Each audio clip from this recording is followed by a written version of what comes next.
When you read the later works of Nietzsche, it's impossible to avoid the misogyny that seeps through in so many of the aphorisms of those texts. And I remember first encountering those aphorisms when reading Nietzsche as a teenager and just not knowing what to make of it. It's such a bizarre thing to find it in a book of philosophy where it's so much otherwise quite refined and quite intelligent, and then you get this just like harebrained kind of misogyny, and you kind of wonder what's going on with it.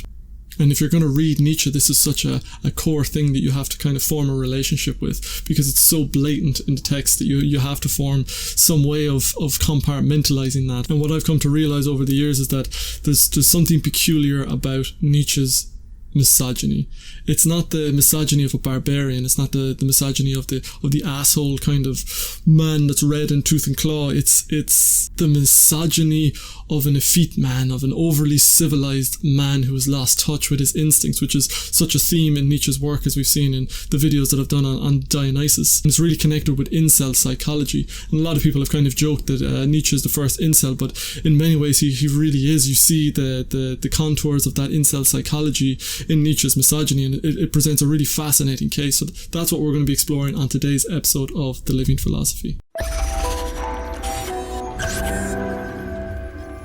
7 epigrams on woman. How the longest boredom flees when a man comes on his knees. Science and old age at length give weak virtue too some strength. Black dress and a silent part make every woman appear smart. Whom I thank for my success, God and my dear tailoress. Young, flower-covered den, old, a dragon denizen. Noble name, the legs are fine, man as well, that he were mine. Ample meaning, speech concise, she-ass watch for slippery ice. This is all from one aphorism in Beyond Good and Evil, and it's kind of just an example of the type of thinking that we're talking about here, and the type of misogyny that Nietzsche is. It's so blatant, it's so crass in some way. It's quite interesting. If you were approaching Nietzsche for the first time, that would seem like, okay, this is a guy who's clearly misogynistic against women and doesn't have a high opinion of women, but that doesn't really seem to be the case, as we'll be exploring. And especially if you look early in his career, that it's actually the opposite, that Nietzsche is an advocate for women's rights and a progressive in almost every way. For example, in 1874, when he was still a faculty member of the University of Basel, so he was the chair of classical philology there, and a woman applied to do her PhD at the university, and the University of Zurich had already started admitting women into the PhD programs there, but the University of Basel hadn't, and all the chairs of different faculties met because it was such a serious issue. They were deciding, are they going to start admitting women? And it came to a vote, and ultimately the vote went down 6-4 against women, and so the woman was rejected. But the 4 who were on the favour of admitting her they wanted it to be known publicly that they were on the side of women, and that they wanted to admit women. And one of those 4 names was Friedrich Nietzsche, despite the fact that his hero and mentor Jacob Burckhardt was on the other side. So Nietzsche felt quite strongly about this at that point, that women deserve to be part of higher education, and that was something we should be looking to do and looking to cultivate. So you see that early in his career. And as we move into his texts, you see one of his early works, 1878, The Human All Too Human, Volume 1. And there's a few interesting statements in that. And in the following year, in The Wanderer and His Shadow, which is Human All Too Human, Volume 2. And there's some sentiments there that you really wouldn't expect to find from a sexist. So let's have a little read of those first. The perfect woman is a higher type than the perfect man. Women can, through education, acquire all the male strengths and virtues. Those noble and free-thinking women who set themselves the task of the education and elevation of the female sex. What women now think of the male mind can be divined from the fact that they adorn themselves. The last thing they have in mind is to emphasize the intellectual qualities of their face. They prefer, rather, to present an appearance of lustful sensuality and mindlessness. Their conviction that men are terrified of intellectual women is so firm that they are even ready to deny they have any sharpness of mind, and deliberately impose on themselves a reputation for short-sightedness. What women say among themselves, however, is as stupid as a man, and that indeed is where stupidity belongs. Stupidity is, in woman, the unwomanly. So all of this points to the early Nietzsche being pro-feminist, being pro-women's rights, and this attitude continues right up to 1882 with the gay science. We don't see anything up to that point which contradicts that. It's only in 1883 with the publication of Thus Spoke Zarathustra that we see those attitudes, those misogynistic attitudes starting to come through. And what you gotta wonder is what happened between 1882 and 1883 that would make Nietzsche change his mind. And the answer, of course, lies with Lou Salomé, a woman who he fell in love with, and the disastrous aborted love affair that happened between them. Lou Salomé was the youngest daughter of a German-born Russian general, and she came to Europe to get an education. And a lot of that just meant falling in with influential men, and she was known for having an extremely sharp mind, very intelligent, and later became great friends with Freud and had an affair with the great poet Rilke. But at this time, she was only 21 years old. Nietzsche was 16 years her senior, and he fell in love with her the moment he met her. I think the first words he said to her were, "What stars have brought us together?" And it's immediately from that he asked his friend Paul Ray, who already knew Lou, to convey a marriage proposal to her, which she gently rejected. And it's from there. So this is in April 1882 that they're first meeting, and over the next 6 months things just go really bad for Nietzsche here. So his friend Paul Ray has also fallen in love with Lou. So there's this firing of jealousy and each trying to undermine the other in order to get Lou's love, and it culminates 6 months later in their complete falling out. Nietzsche finds that he's been dumped by the two of them, who have run off to Paul Ray's house in France. And in the meantime, Nietzsche's sister had escorted Lou to him sometime in October, I think, and yeah, it really went quite badly. They absolutely despised each other, Elizabeth and Lou did. And Elizabeth was trying to turn Nietzsche against Lou, and she brought their mother into the equation as well, and it just went really bad. So at the end of this 6 months, you're looking into November 1882, Nietzsche is left with a complete falling out with his mother and his sister, and Lou is gone, and he's lost his best friend Paul Ray. So he is utterly dejected. He is really quite miserable at this point, and he starts sending a barrage of letters to Ray and Lou, and some of them are just it's painful reading. He's clearly going through like this spiral of emotions, and some of the letters are just filled with like anger and venom, and others are just completely like you can just see a man going mad from grief and just shattered emotionally. So there's one letter from December 1882 which is well worth looking at if you keep in mind that this is just 1 month before he starts writing the first volume of Thus Spoke Zarathustra, where these misogynistic thoughts start to come out. My dears Lou and Ray, do not be upset by the outbreaks of my megalomania or of my injured vanity. And even if I should happen one day to take my life because of some passion or other, there would be not much to grieve about. What do my fantasies matter to you? Even my truths mattered nothing to you until now. Consider me, the two of you, as a semi-lunatic with a sore head, who has been totally bewildered by long solitude. To this, I think, sensible insight into the state of things, I have come after taking a huge dose of opium, in desperation. But instead of losing my reason as a result, I seem at last to have come to reason. Friend Ray, ask Lou to forgive me everything. She will give me an opportunity to forgive her too, for till now I have not forgiven her.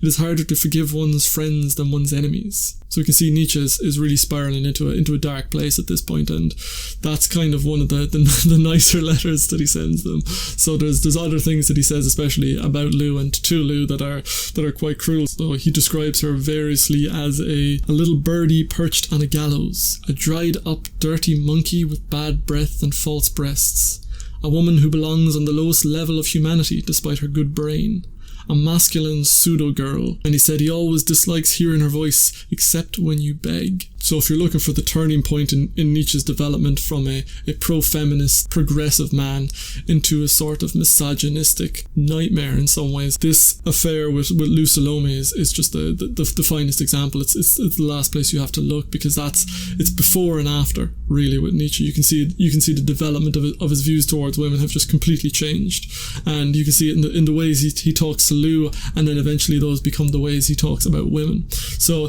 this is kind of the critical point in his development. But there's a really interesting thing still, because it's not like he becomes this barbaric woman hater. In fact, if you look at the last 6 years of his sanity, so he went insane in 1889. So from end of 1882 up to 1889, his circle of friends are some of the most progressive, brilliant women of his generation. So you've got a group of women who are feminists with PhDs who are very intelligent, and these are the people he surrounds himself with. These are the people who are his friends and who are the readers of his works. So it's really kind of this paradoxical thing of he advocates this misogyny while being surrounded by women. So it's that difference again between actions and words there. And as we'll see, there's more underneath this. I believe there's something very interesting going on psychologically in this development of Nietzsche. But it's interesting just to see from the perspective of these women, why would they entertain that? Why would they keep Nietzsche around as a friend if this is the case? And the answer is, of course, that his philosophy really resonated with them. He's talking about free spirits, he's talking about the higher souls and becoming who you are, and all of these messages really resonate with the feminists of that time. Just the beginning of a feminist movement, the beginning of the woman's question really becoming prominent. And you see these different women. So you've got his motherly friend Melvina von Meisenberg. She's like the matron of this feminist group, and a great friend of Nietzsche's from the 1870s. So you've got her, you've got Meta von Salis, who was the first Swiss woman to get a PhD. She got it at Zurich University in 1886, I think, something like that. You've got Rita von Schönhofer, who was another PhD student, or another woman who had a PhD. You had Helen Zimmern, who was this London Jewish lady who was the first to write an English language biography of Schopenhauer, and she later wrote a biography of Nietzsche. And there was also Helene Druskowicz, who was another PhD. So he's surrounded with these very intelligent women, and I guess they've reconciled it. From the outside, it might look like they've compromised their integrity somewhat by going along with this misogynistic guy, but it's actually, if you look at the way their interactions and some of the stuff that's written, some of the stories from this time, you get a very different picture. So there's one story in particular in this article by Julian Young, which is linked down in the description, and I'd highly recommend reading it for more detail on this topic. But he quotes the story that Helen Zimmern tells. Helen Zimmern has left a report of how, with Sils Maria's summer season of 1884 drawing to a chilly close, it was time for the mentally deranged Countess Mansaroff to depart to warmer climes. She, however, refused to leave her room. When, after several days of trying, her friends had still failed to dislodge her, Nietzsche, who had a soft spot for this Russian aristocrat, pianist, composer, and former pupil of Chopin, asked that the matter be put in his hands, and then, Zimmern continues, one day at noon, he suddenly appeared at the front entrance of the Hotel Alpenrose with the sick lady, who followed him like an obedient dog, even though she had otherwise always gone into a fury if anyone spoke of a departure. None of us, however, had any idea of what Nietzsche had done. The famous whip had certainly not been used. And that reference to the whip is from Nietzsche's most famous statement about women. It comes from the first section of Thus Spoke Zarathustra, where a little old woman says to the protagonist, "You are going to women? Don't forget your whip." And there's another couple of blinders in this. This is one of the opening sections of Thus Spoke Zarathustra. It's called Of Old and Young Women, and there's another couple of pretty harsh comments about women in there. So one of them, he says, everything about women has pregnancy as a solution, and that men should be brought up for war and women to be the recreation of the warrior. So this is just like, can you imagine how those feminist friends must have read that, and how that interaction must have gone? But it seems from that story of Helen Zimmern that they had this attitude of almost they would roll their eyes at it, that it was a trait. It seems to have been more of an inside joke or something they tolerated in him, rather than something that led to conflicts and abrasiveness. So it's funny the way Helen Zimmern says that thing about, he certainly didn't use the whip because he's such a nice kind of man. And there's another comment about this in the memoir of another one of Nietzsche's friends at the time, Ida von Miaskowski. And she's talking about this time period of Nietzsche's life. In the 80s, when Nietzsche's later writings containing some of the oft-quoted sharp words against women appeared, my husband sometimes told me jokingly not to tell people of my friendly relations with Nietzsche, since this was not very flattering to me. It was just a joke. My husband, like myself, always kept friendly memories of Nietzsche. His behaviour precisely towards women was so sensitive, so natural and comradely, that even today, in old age, I cannot regard Nietzsche as a despiser of women. Lou Salomé, who knew Nietzsche very well and claimed that he had proposed to her, according to her, she refused him, claimed that there was something feminine in Nietzsche's spiritual nature, and that he had considered his genius to be a feminine genius. And that seems to be the way that Nietzsche was with women, with people in general, just this timid kind of lovely soul, this easy person to get along with. And so you can see that even when he's developed this misogyny, it doesn't seem to be an abrasive, hateful aggression with the women around him. It seems to have been, something they accepted as much as they could, because I guess they could see he wasn't actually a hater of women, really. So it really begs the question then, what was going on with Nietzsche's sexism? What was the story here? What was he doing? So one reason for doubting that Nietzsche's misogyny is just your garden variety misogyny, your common hatred of women, is brought into doubt by his being surrounded by these intelligent women and their testimony of the nature of his character. Another reason is if you look at the actual writings in Beyond Good and Evil. So from 232 on to maybe 237, 238, he has a string of like these virulently misogynistic aphorisms. But just before that, aphorism 231, he makes this interesting qualification, and it's a qualification that stands out, because why would a true misogynist make this statement, and why include it in the work? So let's have a look at it first, and then we can talk about it. Whenever a cardinal problem is at stake, there speaks an unchangeable "this is I" about man and woman. For example, a thinker cannot relearn but only finish learning, only discover ultimately how this is settled in him. At times we find certain solutions of problems that inspire strong faith in us. Some call them henceforth their convictions. Later, we see them only as steps to self-knowledge, signposts to the problem that we are, rather to the great stupidity that we are, to our spiritual fatuum, to what is unteachable very deep down. After this abundant civility that I have just evidenced in relation to myself, I shall perhaps be permitted more readily to state a few truths about women as such, assuming that it is now known from the outset how very much these are after all only my truths. That seems almost like a sentiment that undermines everything that comes after. Not undermines it, but he's saying this is me, and he's telling us what's really going on. He's telling us the psychology behind what he's doing here. He's not proclaiming this as universal truths. He's not saying that this is the way of woman as such. He talks about how it can be a kind of a stupid thing, but it's really he's talking about his this is part of his personal development. This is part of his growth. And that's so true of Nietzsche's philosophy in general. He says in an earlier section of Beyond Good and Evil that to the philosopher nothing is impersonal. We see it in his work even, that everything here is him. This is a reflection of Nietzsche. You are seeing into his soul. And his last book, his autobiography, is called Ecce Homo, Behold the Man. So everything about his writings, this is very personal. This is very much him charting his development through the unknown, through these pioneering into these new waters of the psyche. And I think it's instructive to bring in the difference between Apollonian philosophy here and Dionysian philosophy, because Nietzsche is so immersed in the flow of life, and he's so affirming of all the terrible things that happen. And in the aphorism where he wishes nothing but self-loathing, doubt, suffering, misery onto those that he loves, and that is the Dionysian philosophy, and so it's a philosophy of life. It's a living thing, and so it's constantly changing, it's constantly evolving. It's not the eternal truth of an Apollonian sentiment. It's not, here's the truth once and for all. Nietzsche is saying, and he says it explicitly in this thing that comes right before all those misogynistic aphorisms, he says, this is my truth. This is my truth now. This is like, I might look back on this with stupidity later, but this is my truth at this moment in time. And that's the clue, I believe, to unraveling what exactly is going on with Nietzsche's misogyny, and how it's not just a typical misogyny. There's something very philosophical going on here, and something a bit different, which is just what makes Nietzsche so fascinating in this regard. I think for Nietzsche, this misogyny it's a tool, it's a lever.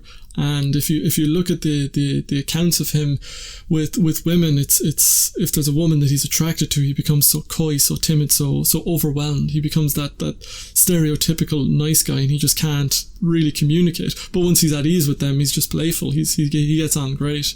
And this is a man who was surrounded by women. So his father died when he was 6, and he grew up with his mother and his sister. And you look at him in later later life surrounded by all these powerful women. And so he's a man that surrounds himself with women. He sees his inner genius as feminine, and Lou Salomé talks about how feminine a man he is. And so in Nietzsche's development, then we see that idea of the effete, that idea of the decadent, and we see that he is that when he talks about decadence, when he talks about being over-civilized, over-refined. This is exactly, he's talking about himself. He's being extremely personal with that, because he is the decadent. He is the man that is disconnected from his instincts. He is the man who preaches Dionysian while rarely ever drinking and rarely ever engaging in any kind of Dionysian activities. And so it's that bizarreness of the man who seems to be creating a philosophy that is supposed to build the bridge outwards. Because in the language of Jungian archetypes, he's a man he's devoured by the Great Mother. He's the devouring mother archetype is the dominant archetype in that internal psychology of Nietzsche, because you see that he's a man trying to fight his way out of the whale, because it's that timidity. He's got this rich inner world in which he's drowning, in which he's swimming, in which he's coming back with the most beautiful insights, but he hasn't got the bridge to connect that inner life to his outer life. It's not going through. He's not outwardly the man that he wants to be. He, in one letter to Lou, he confesses how he's a completely inexperienced man when it comes to action. He's very much trapped in that introverted world, and the introverted world is so rich, and that's the ocean of the unconscious in which he's such a fantastic diver, and he brings us back so many treasures, but he's unable to implement them in his own life. Between his dominant introverted function and his extroverted function, he just cannot make that connection, and we find that his body, his material life just does not really work out for him. He's got migraines, he's going blind, he has to be very particular about his diet, about the climate that he lives in. And so all of these things, his body is decaying, and his interactions with people seem to be unsatisfying on that level for him. He can't really draw on the depths of his instinct. And so it's that fascinating thing for understanding Nietzsche, that so much of his philosophy is the will to power, this misogyny, the Dionysian. All of these things they're almost supposed to be antidotes to the condition that he's in. They're supposed to be swords that could cut him out of the devouring mother, but he never quite manages to make it, and ultimately he gets swallowed by her entirely in 1889 when he goes into a catatonic state of madness for the last 10 years of his life. And I think with Nietzsche and his misogyny, you can really map this over onto incel psychology. Now, people make the joke that Nietzsche is the first incel, and I see other people reacting against that, saying, oh, what are you talking about? But actually, it's a very accurate thing, because Nietzsche is that stereotypical nice guy. He's got a lot going on in his inner world, but it's that thing of the clutches of the Great Mother, that inability to communicate with women. If you think of the stereotypical incel, the nice guy who's in the friend zone with women and sees women getting with assholes, and he's wondering why they're not getting with him, and then over time, as he sees this pattern repeat, he begins to lose respect for women, and he begins to think, oh, women are useless, women are liars, women are, and so this misogyny starts to develop in the incel's mind, and they turn against women because they can't get any action, because they've tried being nice. But the thing with the incel is that it's an individual who's born in an overly civilized time. The messages are telling them not to live out those masculine instincts, not to live out those destructive, aggressive impulses. Meanwhile, he sees that women are attracted where that energy is involved. So you see in the incel's mind, there's that division between nice guys getting nothing and assholes getting women. Not seeing that there's a combination there. Those are the two immature forms of the masculine. But that's what drives the incel psychology down into misogyny, down into the hatred of women, is that pattern. But as we see with Nietzsche, there might actually be something positive going on in that incel psychology. There might be something that the psyche itself as a whole is doing. And while it might be uncomfortable for us to watch from the outside, we might think, oh, I really want to stop this development because this is bad, but this might be exactly what they need, because it's the lever, and maybe it'll only work in a conscious situation like we see with Nietzsche. It's an attempt to lever that masculinity back in, because the attempt to say no to women, to develop this hatred towards women is to try and push off the clutches of that femininity and to develop their own inner, that wildness of masculinity, that depth of instinct that is actually attractive to women, and to form the synthesis of the civilized, refined feminine aspect with the wildness and the instinctual power of the masculine, and to bring those into a synthesis of a healthy, mature man, rather than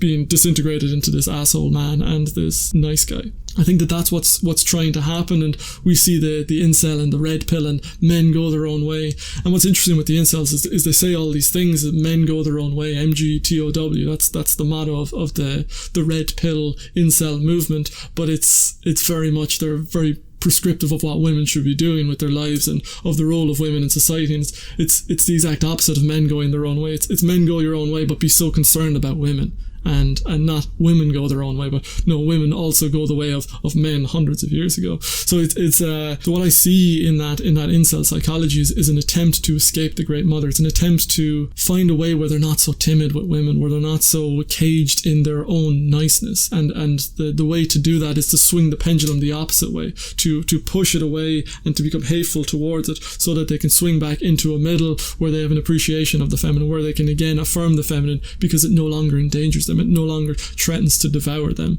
And that seems to be the essence of the incel psychology, and the reason for the hatred of women is the attempt to liberate themselves from the domination of the feminine, from the devouring Great Mother archetype. And that for me is what's going on there. And I think Nietzsche is at least somewhat conscious of that, as he says in this aphorism. He's aware that it's a part of his development, and he says, "Let me have my truth. This is my truth." And you can see he's still kept it going with his friends. It's still a joke in their circle, and he is proud that the women are turning against him. He makes one PhD student in Zurich cry as she's transcribing Beyond Good and Evil, probably these sections of Beyond Good and Evil.